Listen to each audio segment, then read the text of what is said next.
जय हिंद बच्चों, मैं जितेश सर आज आप लोग के लिए फिर सामाजिक विज्ञान के इतिहास से संबंधित कुछ ऐसे महत्वपूर्ण प्रश्न लेकर आया हूं जो आपको मैट्रिक एग्जाम में बहुत लाभदायक होगा। ये जो प्रश्न हैं, इन प्रश्नों को आप लोग पढ़ करके आने वाले 2022 के मैट्रिक एग्जाम में आप लोग अपार सफलता हासिल कर सकते हैं। तो हम बिना समय गवाए हुए इन प्रश्नों पर ध्यान देते हैं। जैसे कि पहला प्रश्न है, समाजवादी दर्शन क्या है। इस प्रश्न में आपको समाजवादी दर्शन के बारे में बताना है, यानी समाजवादी रीति रिवाजों के बारे में बताना है। और वही दूसरा प्रश्न है, समाजवाद क्या है। तो बच्चों यहाँ पे कंफ्यूज होने वाली बात नहीं है। समाजवादी दर्शन में समाजवादी नीति के बारे में बताना है और समाजवाद में आपको सिर्फ और सिर्फ समाजवाद की परिभाषा को देना है। अगले प्रश्न में आते हैं। क्वेश्चन नंबर 3 में प्रश्न है हमारा, रूसी क्रांति के किन्हीं 2 कारणों का उल्लेख करें। अर्थात रूस में हुई मात्र 2 कारणों का आपको उल्लेख करना है। क्यों 2 कारणों का उल्लेख करना है? क्योंकि यह लघु उत्तरीय प्रश्न है। क्वेश्चन नंबर 4 है, ये जो प्रश्न मैं आपके सामने देने जा रहा हूँ ये बहुत महत्वपूर्ण प्रश्न है, चूंकि ये कई बार एग्जाम में पूछा जा चुका है।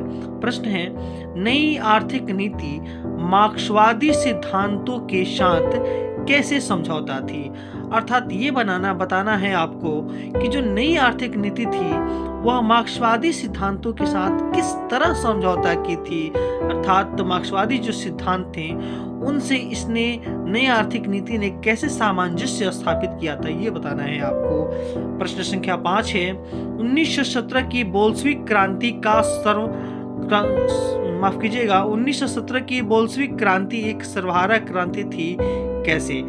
जैसे कि आपको पता होना चाहिए 1917 में सोवियत संघ में एक क्रांति हुई थी जिस क्रांति का नाम दिया गया बोल्शेविक क्रांति। और इस क्रांति में सर्वहारा क्रांति क्यों कहा गया इसमें आपको बताना है। क्योंकि 1917 में ही मार्क्सवादी अर्थात साम्यवादी शासन व्यवस्था सोवियत संघ में स्थापित हुई थी और यह जो क्रांति थी वह सर्वहारा अर्थात सभी वर्गों के साथ लेकर हुई थी क्रांति, इसीलिए इसका नाम दिया गया था सर्वहारा क्रांति। तो आपको बताना है कि 1917 की बोल्शेविक क्रांति सर्वहारा क्रांति क्यों थी। ठीक उसी तरह का ये प्रश्न दोबारा है क्वेश्चन नंबर 6 में कि सर्वहारा वर्ग किसे कहते हैं। अर्थात वैसा वर्ग जिसमें सभी वर्गों को मिलाकर एक साथ रखा गया था उसे सर्वहारा वर्ग कहा गया है।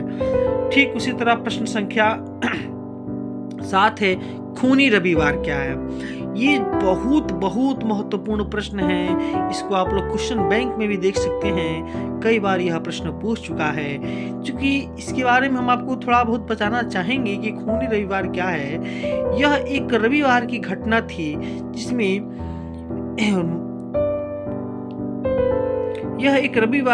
थी जिसमें आंदोलन कर रहे लोगों पर लगातार अंधाधुंध गोलियों की बारिश की गई थी, जिससे बहुत संख्या में लोगों की मृत्यु हुई थी।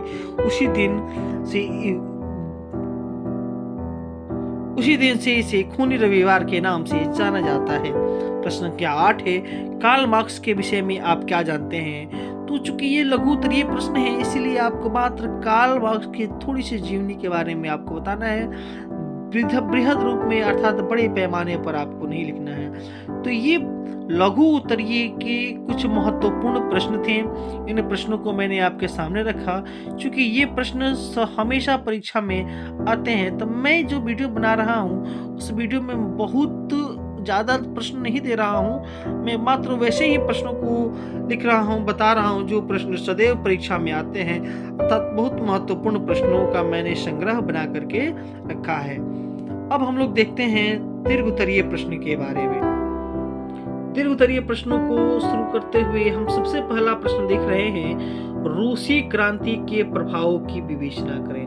अर्थात रूस में जो क्रांति हुई थी उस क्रांति के कौन कौन से प्रभाव थे उनकी विवेचना करना है। तो हमने कुछ इसमें पॉइंट लिखा है, आप उस पॉइंट को समझेंगे और उसका डिटेल लिखेंगे। जैसे पहला पॉइंट लिखा है, स्वेच्छाधारी जारशाही का अंत। यानी स्वेच्छाधारी अर्थ ये हुआ, स्वेच्छाचारी का अर्थ ये हुआ कि जो खुद से अपनी शासन कर रहा है। अर्थात यहाँ पे जारशाही का अर्थ क्या, कि रूस में जो राजा हुआ करती थी उनको जार के नाम से हम लोग जानते थे।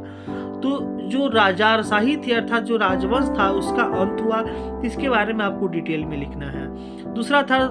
दूसरा है कि सर्वहारा वर्ग की अधिनायकवाद की स्थापना, अर्थात रूसी क्रांति हुई थी, उसका प्रभाव ये पड़ा कि हमारे समाज में एक ऐसा वर्ग का उत्पन्न हुआ जिस वर्ग को सर्वहारा वर्ग कहा गया, जिसके द्वारा ही पूरी शासन व्यवस्थाएं होती थी।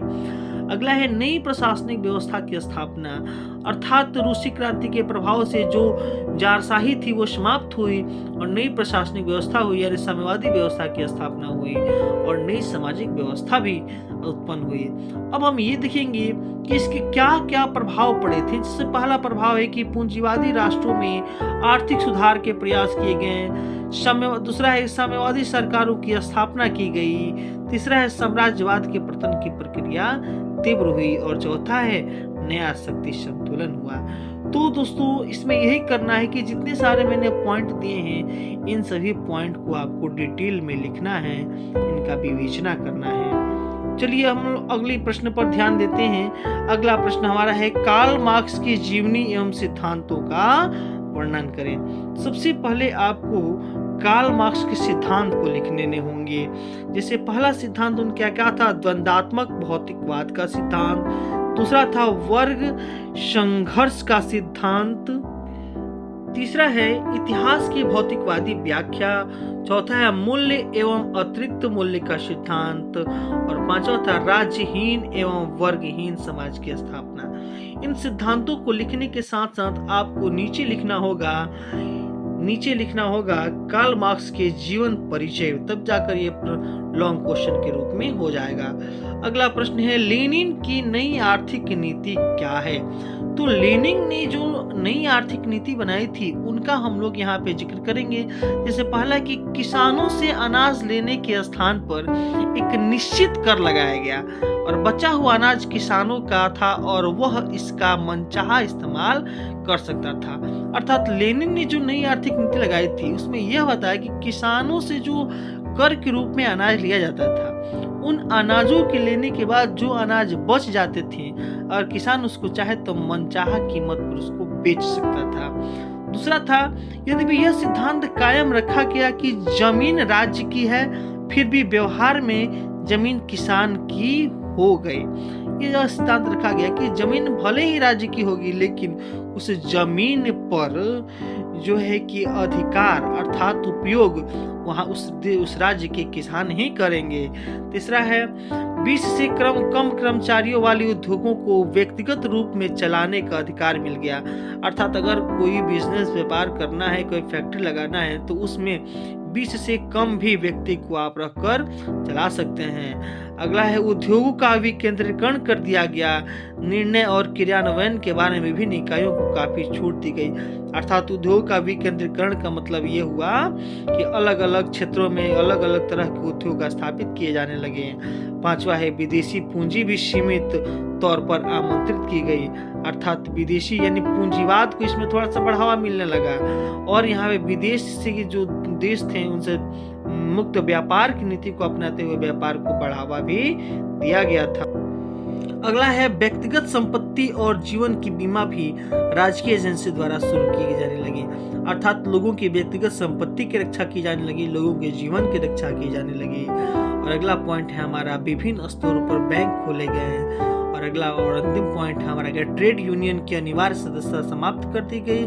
लेनिन की नई आर्थिक नीति द्वारा उत्पादन की कमी को नियंत्रित किया गया तथा रूस की अर्थव्यवस्था में सुधार हुआ। तो बच्चों हमने जो भी प्रश्न आपको दिया है उन प्रश्नों को आप लोग लिखें, उसका उत्तर बनाने का प्रयास करें। यदि आपको उत्तर नहीं मिल पा रहा है तो हमारे कमेंट बॉक्स में जरूर बताएं, हम आपको उत्तर सहित प्रश्न और उत्तर दोनों लिखकर आपको वीडियो बनाकर देंगे। बच्चों अगर आपको इसी तरह के प्रत्येक दिन सामाजिक विज्ञान से संबंधित प्रश्न चाहिए तो आप हमारे चैनल को जरूर सब्सक्राइब कीजिएगा और बेल आइकन दबा लीजिएगा ताकि वीडियो डालते ही आपको इसका नोटिफिकेशन मिल जाए। इस तरह से आपकी परीक्षा की संपूर्ण तैयारी हो जाएगी। बच्चों इस तरह से हम अब वीडियो को ज़्यादा लंबा न खींचते हुए इसको समाप्त करना चाहते हैं। जय हिंद बच्चों।